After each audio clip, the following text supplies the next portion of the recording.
Thank you for coming to this press conference. I am Terry Jones, the Chief of Police for the Aurora, Colorado Police Department. It is with a great deal of relief that I can announce to you that we have made an arrest in our officer-involved shooting from Friday night. The shooting occurred in the 1700 block or thereabouts of Fulton Street in the north part of Aurora. To say the least, once the shooting occurred, we had limited and extremely little information to go on. Had it not been for the efforts of on-duty personnel that night, as well as the help from surrounding jurisdictions, we would not have been able to set up the area that we cordoned off as quickly as we did. As a result of that, information began to trickle in extremely slowly on who or how this event unfolded and what we would be faced with in the future as far as the investigation occurred. Through the entire weekend, we put a tremendous amount of resources into the efforts. And on Sunday, with an overall saturation again of the area, we did door-to-door contact with the residents of Northwest Aurora. Slowly but surely, pieces began to come together. Ultimately, it pointed in one direction, and theoretically one direction only, and that was the arrest of Javel DeQuain Forrest. He is a 20-year-old African-American male who lives in our city. He is no stranger to the Aurora Police Department. He's had a number of arrests, all misdemeanors, but ranging from simple assault, disorderly conduct, disturbance, theft, shoplifting, traffic violations, failure to appear, and CCW, carrying a concealed weapon. Currently, the Adams County District Attorney's Office is making a motion to seal this case, so I'll be limited in what I can answer as far as questions go. He was arrested last night, brought before the court this morning. His bond was $100,000 for the following charges: criminal attempt to commit murder in the first degree against a police officer and first degree assault on a police officer. That's a felony class 2 and a felony class 3. Since he's been to court this morning, his bond has been raised from $100,000 to $1 million. I'd be glad to take any questions. Chief, was he being tracked by the Metro Area Fugitive Task Force or any of the task force or Safe Streets organizations? Had he and another suspect possibly been under surveillance of any kind that you can tell us? I can limited. We developed information on Sunday that helped us put a piece of the puzzle together, and ultimately we did conduct some surveillance. Can you also address whether or not he and another possible accomplice were arrested in the act of stealing or burglary? I can't confirm that. I can tell you this, that the investigation is ongoing and we may have more than one individual. It'll depend on how the information flows from this point forward as we continue on with the criminal investigation. Can you elaborate on the conversations you had with those neighbors when you were doing those rules for Operation Sunday? What did they tell you, or what were they saying that led you to the suspect? Well, initially, the fact that they opened their doors to the police department is significant in and of itself. Oddly enough, people in that particular community certainly did everything they could to help us out, and that was if they saw anything whatsoever, if they would just tell us, and they did. What little bits and pieces of information we were able to glean, and this was a bit of an arduous task, I would really attribute this to grassroots foundational police work, getting out, hitting the streets, talking to the community members, and trying to put together an investigation. As I mentioned originally, the only thing we had was that an officer was approaching a car, and before he got to the driver's door, he was shot at multiple times. And of course, one of those bullets hit him and struck him in the leg and has caused a serious injury. This could have been far, far more catastrophic. From a personal standpoint, it appears that our suspect has little regard for anyone else. There's a certain class of criminal out there that if you go up against the police, that's significant. That means the rest of the community is not safe either. So it was our main focus to put every effort we could, including the assistance of other agencies. We had a dog from Arapahoe County. We had a tracking dog from Jeffco come in. We used our own canines. Our federal, local, and state partners all helped. We can't say enough about the other agencies that assisted us with this. And Chief, I know there was some question about whether the suspect was actually struck by any bullets. Do you know if he was hurt at all or was injured at all by that altercation? He is not injured as a result of that incident. Chief, is anyone in line for that reward you could put up at 35? Well, we kind of hit this from a couple of different prongs. Initially, we received information from one of the district attorney's offices, Arapahoe County, that attempted to garner some additional interest as far as funding for an award went. We always have Crime Stoppers. The Aurora Police Department is fortunate that we have our own reward fund. They started beating the bushes from that aspect over the weekend. What I will tell you is based on, we had a limited piece of information on the direction we may want to pursue. Hedging our bets though, we wanted more community involvement, or if somebody had seen something and money would be a motivator, we'll put up the money if they have the information. But oddly enough, this was developed on the earlier side of things before we put the reward out there, which was significant, $35,000 for information. I would tell you all the information came in ahead of it. Now, if there are individuals that have information, certainly that reward fund is eligible, but by and large, most of it was done with just down and dirty police work. So any weapons recovered? Still working on all the evidence, so what I will disclose is that we have the execution of some search warrants we need to carry out later on today. Did he live in that area? He lives in Aurora, South Aurora.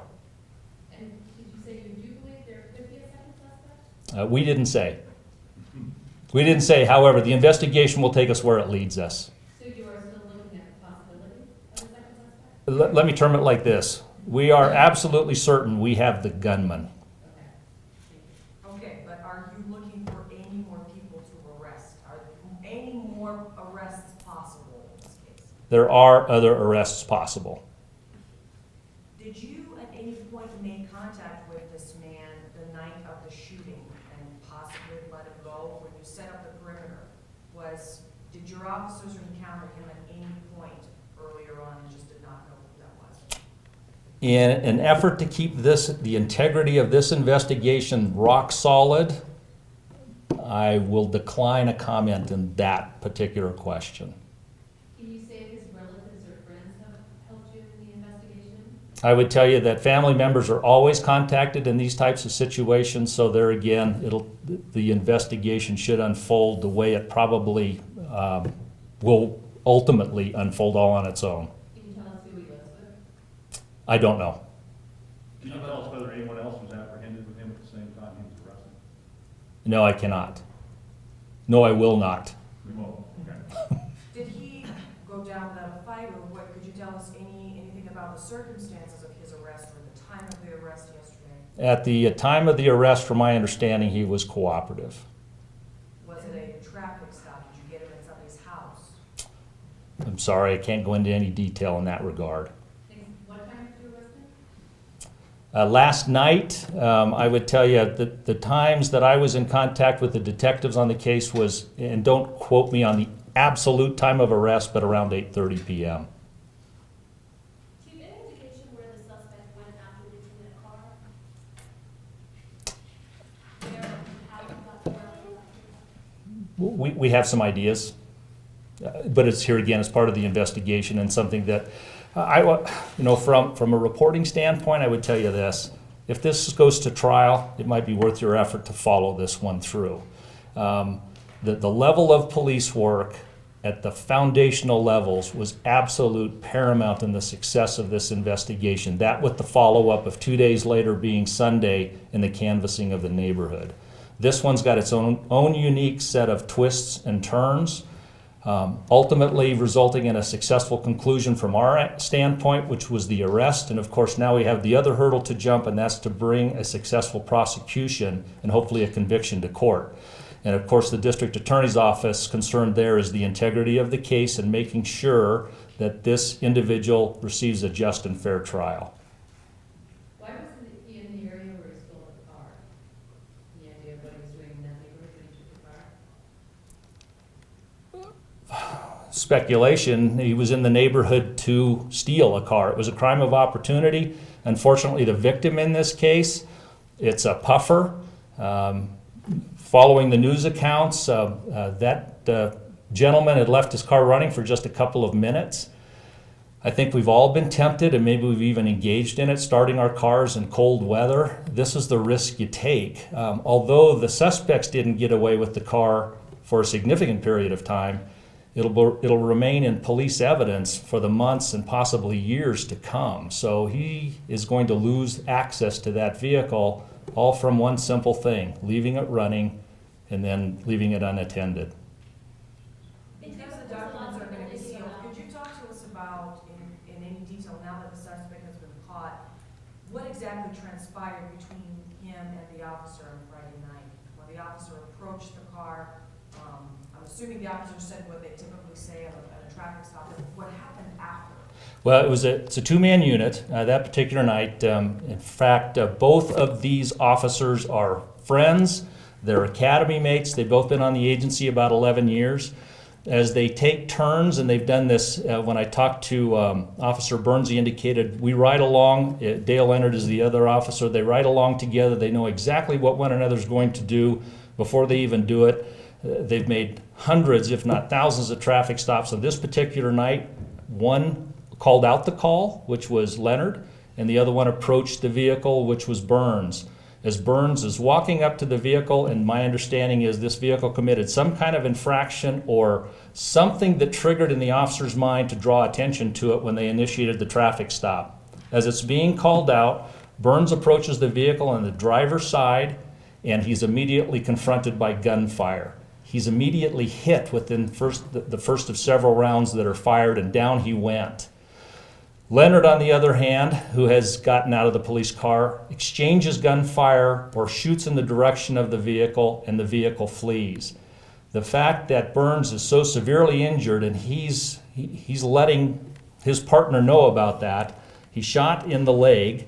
It's an injury to a artery. There's a tremendous amount of blood, a very painful wound, and at that point, Leonard puts a tourniquet on him, calls for additional assistance. Another patrol car rolls into the area. They saddle him up in the patrol car and they take him to University Hospital. The emergency room staff was waiting for them, having been advised by dispatch, and it's our understanding that the survivability of this wound may not have turned out the way it had it not been for the immediate first aid care offered by Leonard that particular evening. In going back in time, I mean, since we do these active shooter scenarios and types of training, we have in place what's called a tactical casualty care, in which is it's hosted by the Denver Medical Center. It helps police officers that are typically first responders at emergency scenes treat the severely injured in hopes of stabilizing them for transport to a hospital. In this particular instance, just because speed was a factor and the damage to his leg was so severe, the tourniquet was applied and he was immediately transported within minutes. And it's our understanding from the hospital staff that in all probability made things a lot safer for him as far as medical recovery. And although it's going to take about 10 months, we imagine and hope that he will be back to work fully functioning in the months to come.